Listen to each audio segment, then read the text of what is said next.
Assalamualaikum warahmatullahi wabarakatuh. Waalaikumsalam warahmatullahi wabarakatuh. Terima kasih Bunda yang sudah memberikan waktunya untuk saya mewawancarai Bunda. Saya mendapat tugas dari CBP di modul 3.1 yaitu pengambilan keputusan berdasarkan nilai-nilai kebajikan sebagai pemimpin. Di sini saya ingin mendapatkan sebuah wacana tentang praktik pengambilan keputusan yang selama ini Bunda jalankan, terutama untuk kasus-kasus di mana nilai-nilai kebajikan itu saling bersinggungan. Atau untuk kasus-kasus dilema etika yang sama-sama benar. Mohon izin untuk bertanya kepada Bunda. Terima kasih. Mohon izin juga untuk menjawabnya. Saya Srindarti Mirahayu dari Jakarta. Selama ini bagaimana Bunda mengidentifikasi kasus-kasus yang merupakan dilema etika atau digital moral? Tentunya dilema etika dengan melakukan itu adalah indikasinya adalah tingkat tinggi karena sudah menyangkut moral. Saya kira kalau yang sedang aja seperti itu. Kalau di situ moral tentunya ada konferensi kasus seperti tadi. Jadi karena sudah moral tingkat, jadi moral itu juga ada tingkatannya, tingkat sedang, tingkat rendah, tingkat tinggi seperti itu. Jadi nanti dilihat kriterianya dalam bagaimana, baru nanti kita bisa yaitu memberi suatu kebajikan atau kebijakan itu kebijakan yang bagaimana yang menyentuh anak tersebut. Tentunya walaupun itu adalah moral, walaupun anak tersebut misalnya saja sebagai pelaku, misalnya saja sebagai pelaku, tentunya ini secara tidak langsung tidak bisa, yaitu misalnya saja inilah kamu menjas seperti itu. Jadi namanya anak tentunya masih ingin perhatian dari kita semua, ya. Jadi kita baru bisa memilah-milah walaupun itu wanita.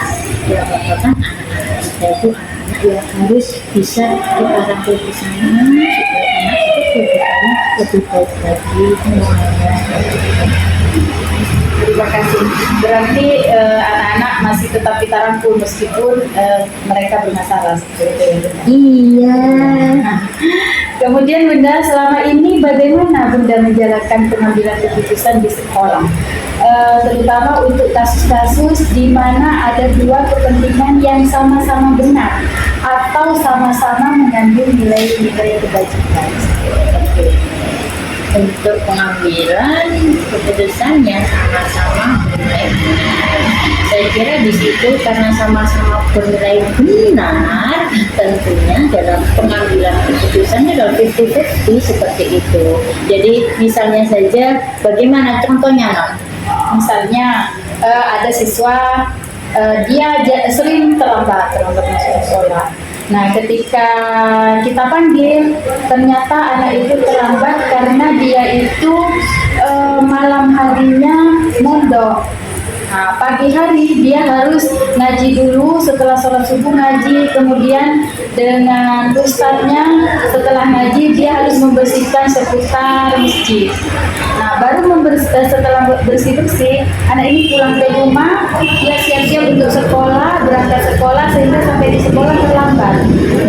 Nah, di sini kita kemudian karena terlalu banyak tidak masuk, ada kemungkinan dia bisa tidak naik kelas. Nah, tetapi ketika kita menelaah permasalahan anak ini, ternyata anak ini memang benar sering terlambat, tetapi dia terlambatnya karena dia mondok.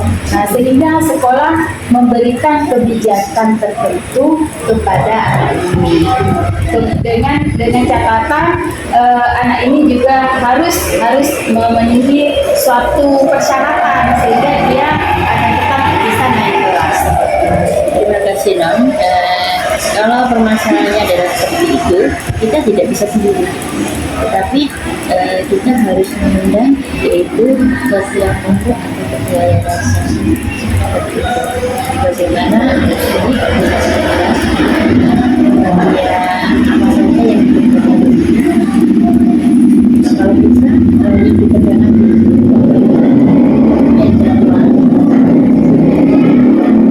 bagaimana yang beryayasan atau ini bisa menasihati atau membuat satu jadwal pada anak tersebut. Tentunya kalau ada jadwalnya, kamu nanti bersihin ini jam sekian, kamu berangkat itu secara rutin anak itu sudah tidak. Kalau nanti terlambat, juga waktunya sudah dengan jadi kita selalu membutuhkan antara sekolah dan yayasan seperti itu. Kalau tidak ada koordinasi, tentunya nanti kita disalahkan. Kami sama, karena anak itu terlambat. Terlambatnya ini tentunya ada alasan. Dari alasan itu kita telusuri. Alasannya sampai di mana alasannya tersebut? Sehingga nanti kalau ada yaitu koordinasi sekolah dengan pihak yayasan, insya Allah anak tersebut akan melaksanakan di sekolah sesuai dengan yang Ya, berarti intinya kita harus berkolaborasi dengan pihak-pihak yang terkait seperti itu. Ya. Kemudian Bunda, langkah-langkah atau prosedur seperti apa yang biasa Bunda lakukan selama ini dalam menghadapi permasalahan? Oke, kalau permasalahan di pondok tersebut, prosedur atau langkah yang pertama tadi sudah saya sebutkan. Permasalahannya ini ya langkah pertama kami mengundang ketua yayasannya ke sini gitu. Kemudian tentunya ketua yayasan diundang apa permasalahannya, jadi permasalahannya apa kok sampai ketua yayasan atau pondok itu diundang. Kami sampaikan di situ langkah berikutnya adalah kita menyampaikan permasalahan anak tersebut di sekolah adalah seperti ini. Kemudian bagaimana ketua yayasan atau ketua pondok ya menyikapinya hal tersebut. Kalau dia sudah menyampaikan seperti ini, mari kita bekerja. Bagaimana cara penyelesaian anak tersebut antara anak-anak juga anak. Jadi keduanya ini saling berkolaborasi bagaimana anak tersebut bisa melaksanakan tugasnya di pondok dan juga belajar di SMP misalnya saja dengan baik seperti itu. Ya, berarti langkah pertama kita mengundang pihak pondok, mencari akar permasalahannya, kemudian mencari solusinya, kemudian tidak lanjutnya bagaimana ke depannya sehingga tidak terjadi masalah seperti itu. Ya. Kemudian Bunda, hal-hal apa saja yang selama ini Bunda anggap efektif dalam pengambilan keputusan pada kasus dilema etika? Yang pertama adalah mengenai yang tadi sudah undangan dengan undang-undang langkah pertama saya sampaikan kepada kita dan mereka saya sampaikan kepada kita kalau ada anak yang sana di kita dan pada masalah apapun itu kualitasnya harus diikutkan. Dan tentunya di situ untuk mengundangnya juga paling menarik di situ adalah wali yang seperti apabila wali dan wali muridnya itu tidak hadir, maka langkah selanjutnya kami membuat undangan yang itu sampai seterusnya. Dari undangan tadi kita sama dengan seperti tadi kan dilema kita ini dulu bersama non, jadi nggak bisa kita akan menyelesaikan sendiri, menyelesaikan permasalahan sendiri, apalagi dengan etika seperti itu. Jadi namanya siswa non, tentunya kita tidak boleh menjas Yes, jadi ini seperti ini Mbak. Ya, bagaimana kalau anak jelas seperti itu? Tentunya kita sudah kantong, kami tidak Berarti intinya langkah-langkah yang bisa kita ambil yang menurut kita efektif, kita mengundang, kemudian bermusyawarah dengan wali kelas dan BK, kemudian orang tua juga membicarakan akar permasalahan, solusinya bagaimana? dan kalau tidak hadir kita berikan undangan kedua. Iya, sampai ketiga. Sampai ketiga kalinya nanti LPK mendatangi rumahnya. Iya, home visit. Kenapa nggak ada ya seperti itu? Jadi kami memberikan informasi sesuai pelayanan yang baik, seoptimal. Harus berpihak kepada siswa. Iya, sesuai dengan kurikulum mereka. Iya. Kemudian Bunda, hal-hal apa saja yang selama ini merupakan tantangan dalam pengambilan keputusan pada kasus dilema ini? Tantangannya. Ya, tantangannya itu yang pertama itu kalau dilema etika yang sudah berat, tantangannya itu berhubungan dengan masyarakat. Kenapa? Karena otomatis nama baik kita itu jadi kemudian kalau sedang ya bagaimana kita harus menyikapinya dengan sebaik-baiknya, mana solusi yang terbaik untuk sesuatu. Kemudian di sini maka itu apa ya namanya memegang amanah dari masyarakat. Kemudian kami di sekolah tadi selama juga harus di situ kami dilayani dengan sebaik-baiknya walaupun itu bermasalah. Itulah jadi bagaimana kita menyelesaikan Berarti tantangan utamanya nanti dari masyarakat ya, bagaimana nanti masyarakat menilai setelah kita membuat keputusan tersebut. Ya. Kemudian Bunda, apakah ada jadwal tertentu dalam sebuah penyelesaian kasus dilema etika ini? Apakah Bunda langsung menyelesaikan ataukah ada waktu-waktu tertentu untuk menyelesaikan dilema etika?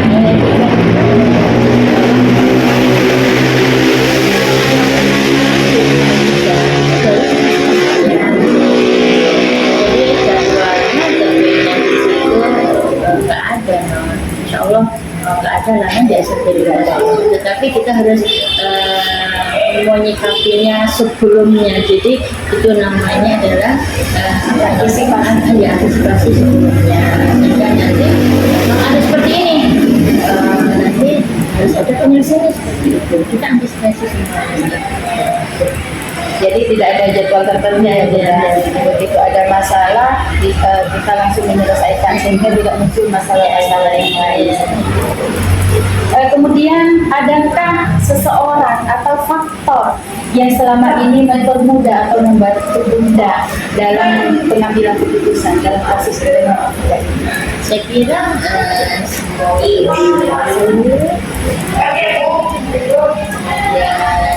juga kesadaran kita mulai dari siswa juga dari masyarakat juga jadi dalam pentingnya kita mengelaborasi masyarakat juga mempunyai kewajiban untuk menjalankan secara kita itu adalah sekolah yang memang benar-benar itu tidak mempunyai jalan. Berarti semua pihak ya Bunda, guru, kemudian laporan dari siswa atau dari masyarakat itu sangat membantu kita untuk mengantisipasi permasalahan ini. Kemudian yang terakhir ini Bunda, dari semua hal yang telah Bunda sampaikan, pembelajaran apa yang dapat Bunda petik dari pengalaman yang pernah Bunda laksanakan dalam pengambilan keputusan ini? Yang pertama yaitu untuk pengambilan keputusan selalu melibatkan semua pihak. Artinya di sini adalah pihak dari orang tua, pihak dari guru, kemudian balik masuknya adalah gerak, kemudian yang kedua semuanya dilaksanakan dengan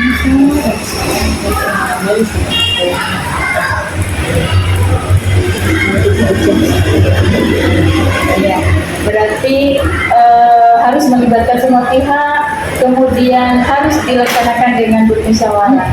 Mungkin lagi dalam pengambilan keputusan ini harus berpihak kepada siswa ya, harus mengandung nilai-nilai kebajikan, dan yang pasti harus dipertanggungjawabkan oleh Bunda sebagai kepala sekolah.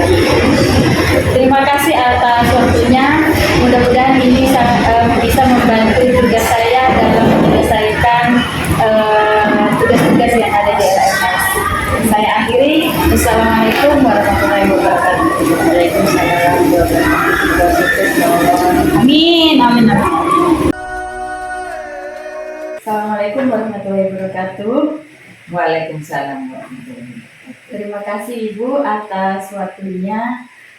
Saya di sini mendapat tugas untuk mewawancarai Ibu dalam rangka pengambilan keputusan berdasarkan nilai-nilai kebajikan sebagai pemimpin. Di sini saya sebagai calon guru penggerak angkatan 9 bertugas untuk mewawancarai kepala sekolah.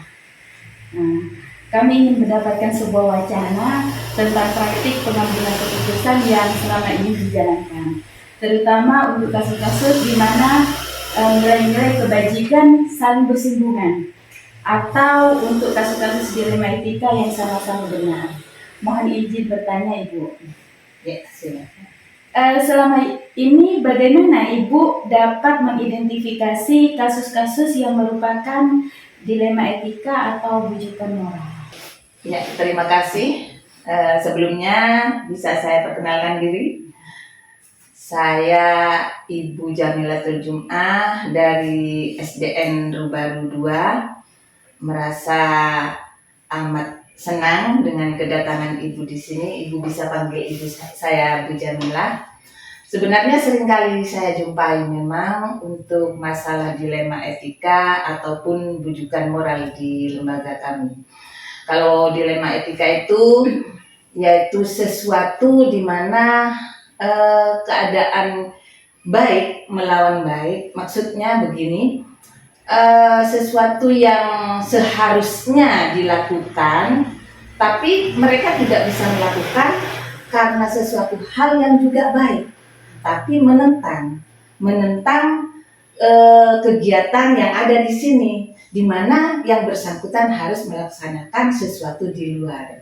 Nah, sedangkan yang bujukan moral ini lebih sering lagi. Masalahnya kan sesuatu yang jelek, maksudnya menentang moral dengan sesuatu yang baik. Berarti menurut Ibu tadi bahwa dilema etika itu adalah permasalahan benar melawan benar, seperti itu.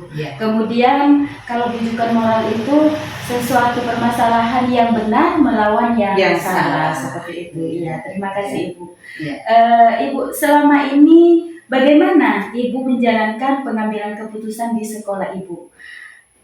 Terutama untuk kasus-kasus di mana ada dua kepentingan yang sama-sama benar atau sama-sama mengandung nilai kebajikan. Iya.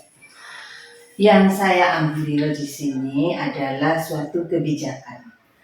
Yang dimaksud kebijakan, hal kebijaksanaan itu dilakukan untuk mengambil keputusan di mana sesuatu hal itu sebenarnya menentang atau keliru, tapi saya memberikan kebijakan untuk kebaikan, demi kebaikan. Contoh, bisa diberikan contoh? Ya. Contoh di lembaga kami ini ada salah seorang guru yang istrinya lumpuh. Sedangkan yang bersangkutan memang sudah tidak ada siapa-siapa lagi di rumahnya. Jadi suatu ketika yang bersangkutan itu dibutuhkan oleh keluarganya, beliaunya pamit pada saya. Yang padahal dia juga punya tanggung jawab di sini. Tapi bagaimana saya sebagai seorang pimpinan, saya berikan dia kebijakan. Seperti itu salah satu contohnya. Iya, terima kasih Ibu.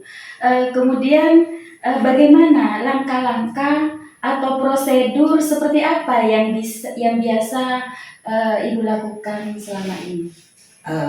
Kalau masalah prosedur saya tidak terlalu formal.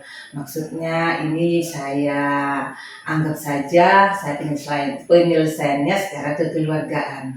Saya panggil secara personal. Mengapa? Karena walaupun saya memberikan kebijakan, apabila hal tersebut berlangsung terus-menerus begitu seringnya, kan juga tidak enak dengan yang lain. Jadi saya berikan pengertian pada yang bersangkutan, dan juga dalam hal rapat internal seperti supervisi dan sebagainya, saya juga bicarakan hal ini kepada teman-teman guru yang lain, sehingga kami semua di sini sama-sama mengerti dan keadaan di sini tetap kondusif seperti itu. Berarti Ibu biasa melakukan jalan keluar, memilih jalan keluar itu dengan jalan kekeluargaan seperti itu. Iya, begitu ya. Kemudian Ibu, hal-hal apa saja yang selama ini Ibu anggap efektif dalam pengambilan keputusan pada kasus-kasus dilema etika? Ya, hal yang saya anggap efektif dalam hal ini Ibu, yaitu ya seperti itu tadi, pendekatan secara kekeluargaan, personal. Saya panggil dia, kita ajak bicara, kemudian sehingga teman-teman itu bukan cuma untuk orang ini saja. Semua saya memang membuka diri semua, apapun permasalahannya saya membuka diri, karena saya sebagai kepala sekolah di sini juga sebagai orang tua mereka. Jadi secara kekeluargaan, sehingga bapak atau ibu guru yang ada di sini tidak sungkan-sungkan mengungkapkan apa permasalahannya, dan dengan seperti itu insya Allah saya bisa dengan lebih bijak mengambil kebijakan bagi mereka. Berarti dalam menyelesaikan permasalahan semua Ibu selesaikan dengan kekeluargaan. Ya, seperti itu Ibu. Ya. Kemudian Ibu, hal-hal apa saja yang selama ini merupakan tantangan dalam pengambilan keputusan pada kasus-kasus dari dilema etika itu? Nah, ini juga seperti ini Ibu. Seperti yang saya katakan tadi, kadang-kadang ini ya namanya manusiawi Ibu. Apabila sudah dienakkan, itu akan terusan merasa dienakkan, merasa dimanja. Tetapi ya Ibu Jamila tidak langsung memarahi atau bagaimana, tidak. Karena yang bersangkutan saya pikir lagi, yang bersangkutan memang benar-benar, dan saya tekankan, walaupun memang sudah saya berikan kebijakan, saya tekankan bahwa kebijakan saya hanya berlaku apabila dibutuhkan. Nah, jadi di luar kepentingan itu, jangan coba-coba buat alasan.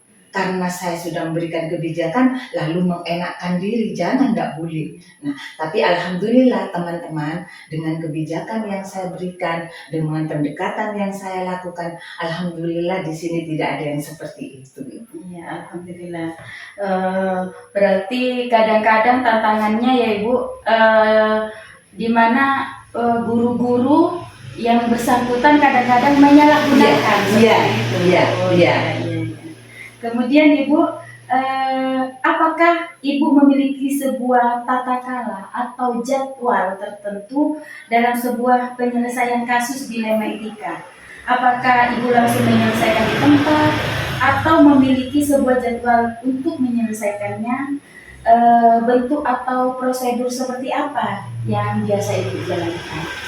Kalau masalah prosedur, jadwal, cara penyelesaian, memang saya itu kondisional Ibu. Jadi tidak saya jadwalkan atau sebagainya bla bla bla, tidak.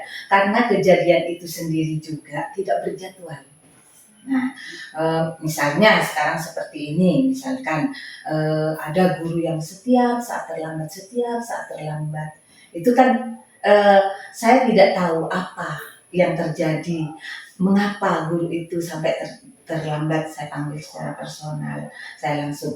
Nah, untuk masalah supervisi memang setiap 1 bulan sekali. Nah, di situ saya ungkapkan semua permasalahan yang ada secara global. Maksudnya tanpa menyinggung satu atau yang lainnya. Jadi saya bicarakan tentang kedisiplinan dan insya Allah yang bersangkutan mengerti tanpa harus saya tegur secara pribadi, tidak. Mengapa? Karena saya setiap ada permasalahan seperti itu tadi Ibu, saya lakukan secara kekeluargaan gitu. Kalau misalkan saya jadwalkan dan cuma kok sepertinya formal itu, kan saya kasihan sendiri, takut yang bersangkutan itu jadi tidak enak sama saya, seperti itu Ibu. Terima kasih. Berarti secara kondisional. Ya, kondisional. Itu. Jadi tidak ada jadwal-jadwal.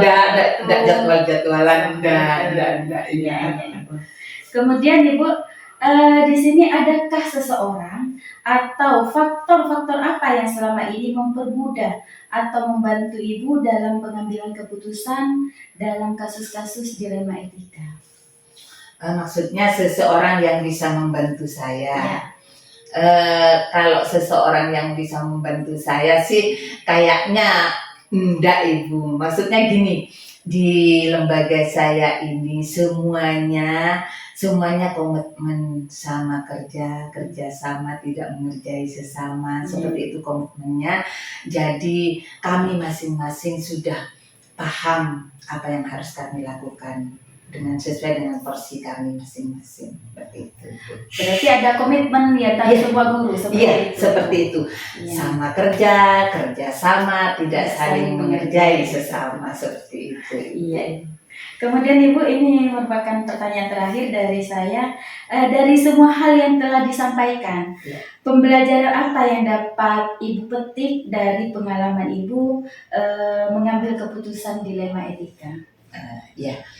Dari semua hal yang saya bicarakan tadi, dari semua hal yang sudah saya alami setiap hari, ini ternyata tidak semua niat baik kita akan diterima dengan baik. Tidak semua kegiatan yang baik itu akan berdampak baik. Maksudnya kami di sini menginginkan kedisiplinan. Akan tetapi kalau saya terlalu stuck, saya terlalu strength dengan teman-teman, maka mereka juga akan merasa tidak enak, merasa terganggu. Mengapa? Karena mereka juga mempunyai sesuatu hal yang mereka anggap benar. Seperti teman yang istrinya lumpuh, seperti teman yang suka terlambat apabila saya tanyakan ternyata dia tidak punya orang tua yang harus dibantu, dia adalah tulang punggung keluarga dan sebagainya, bla bla bla, seperti itu. Jadi kita intinya harus saling memahami satu sama lain, seperti itu. Iya, berarti di sini kita harus saling memahami baik dari guru maupun dari pihak tanpa harus saling mengganggu. Maksudnya tidak harus saling mengganggu. Misalkan mereka saya beri kebijakan, jangan sampai mengenakkan diri. Nah, di belakang sementara mereka misalkan ada tugas, di belakang harus sudah ada yang mengganti tanpa mengabaikan pekerjaan yang harus dilakukan, pekerjaan utama tanggung jawabnya sebagai seorang guru di sini. Itu karena apa? Karena ini adalah tanggung jawab saya sebagai kepala sekolah di lembaga ini. Segala sesuatu adalah tanggung jawab saya nantinya, seperti itu. Ya, sangat menarik sekali ya Ibu. Dan itu berhubungan dengan guru. Mudah-mudahan jika itu berhubungan dengan siswa, apa yang kita ambil, keputusan yang kita ambil itu bisa berpihak kepada murid. Iya. Kemudian mengandung nilai-nilai kebajikan dan yang pasti itu bisa dipertanggungjawabkan. Amin. Terima kasih Ibu atas waktunya. Mudah-mudahan ini bisa membantu kami dalam menyelesaikan tugas kami sebagai calon guru penggerak angkatan 9. Mudah-mudahan sukses selalu untuk Ibu. Iya. kami akhiri. Wassalamualaikum warahmatullahi wabarakatuh. Waalaikumsalam warahmatullahi wabarakatuh.